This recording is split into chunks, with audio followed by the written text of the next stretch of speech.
So restructuring CAF is probably, in my opinion, more difficult than restructuring FIFA. Because CAF is shrouded in such secrecy. There's the politics of patronage going on. A lot of people are beholden to Issa Hayatu. So a lot of untouchable people, people who have been disgraced in the past have somehow found their way back into the system.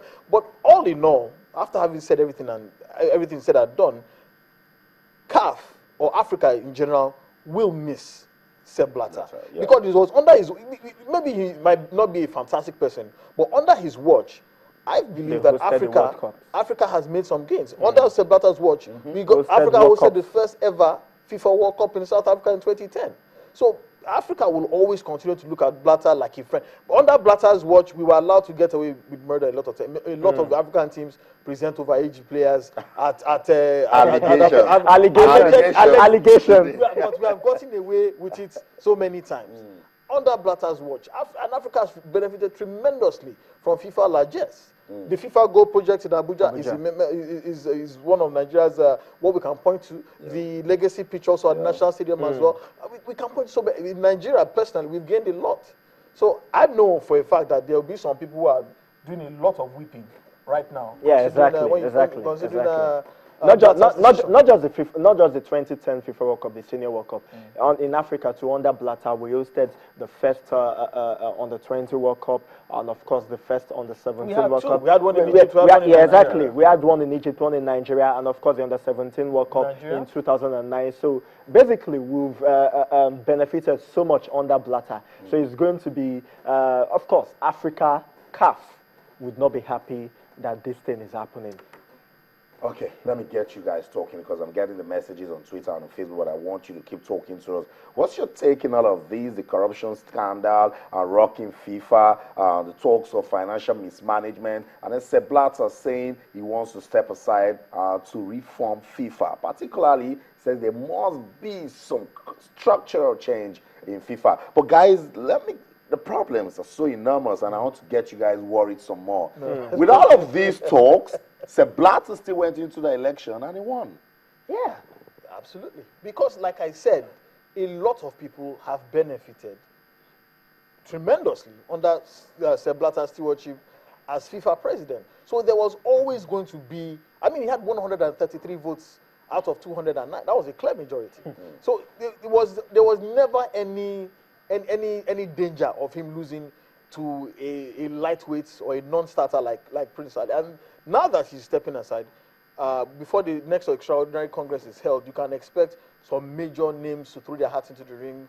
People are thinking that someone like Michel Platini might finally declare his ambition. We might see the return of Michael Van Praag, Luis Figo, and other candidates that we didn't see before.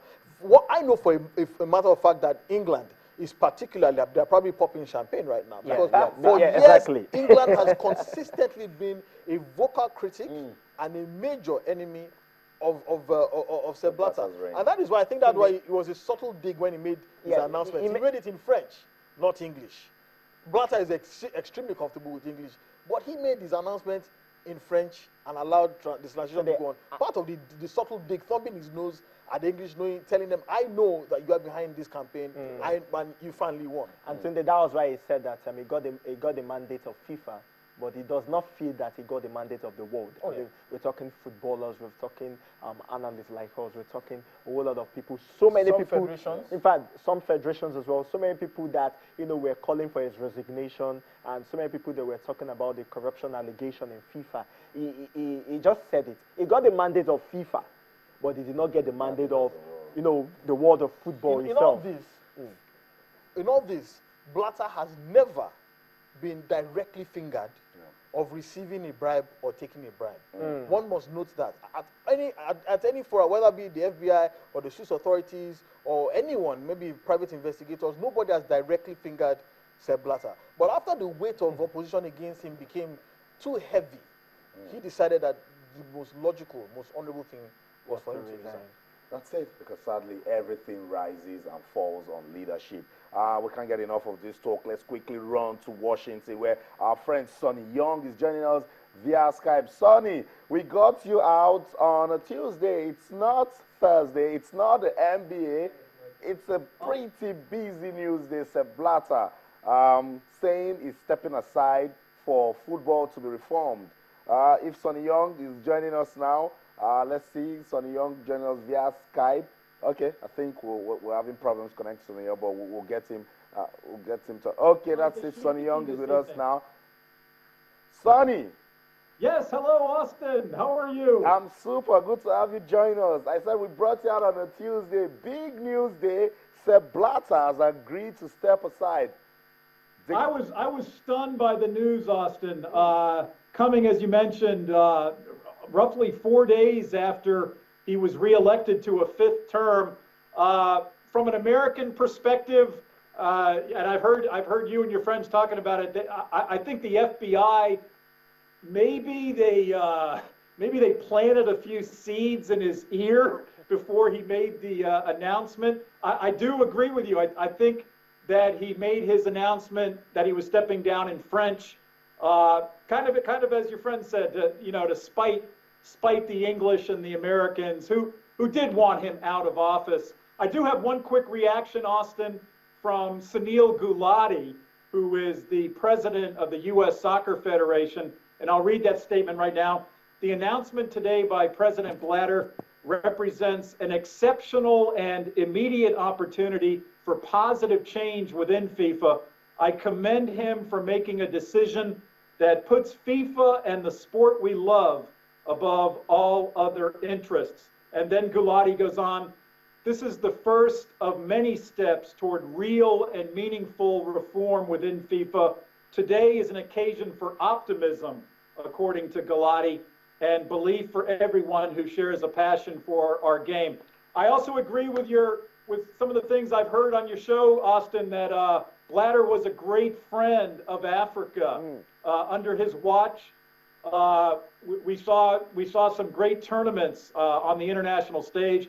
First and foremost, the 2010 World Cup in South Africa.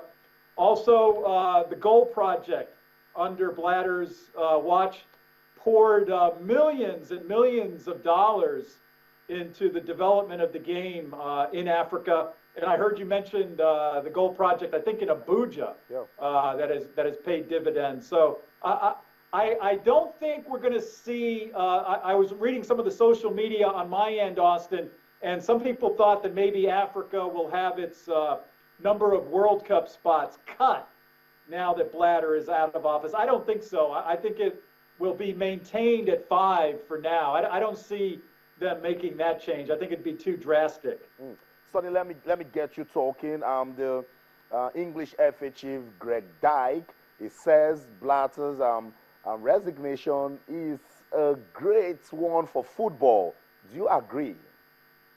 Well, from a timeline perspective, Austin, I think that I hate to say it, but I was starting to compare Sepp Blatter with Robert Mugabe in Zimbabwe. That maybe these are presidents for life. I think Blatter has had his chance.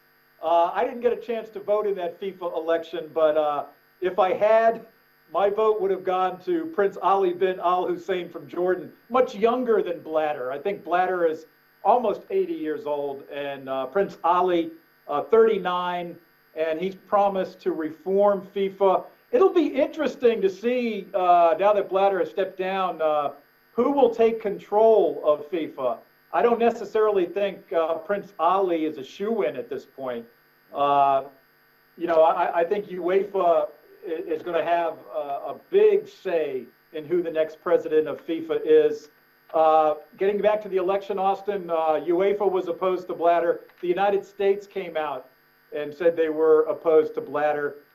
I'm not quite sure about the timing of that FBI raid, Austin. I mean, coming so shortly before the FIFA election. My sense is they wanted to rattle Blatter. They wanted to make him look over his shoulder at some of the things. And whether today's announcement was a direct result of that, I tend to think it was. Sonny, before I let you go, and I'm sure the guys in the studio, they said there's a big party going on, and in England now, particularly, in fact, the whole of Europe, America also gave Blatter some worry. We've been hearing talks of Europe boycotting the 2018 FIFA World Cup. Do you think if Blatter step aside, we're going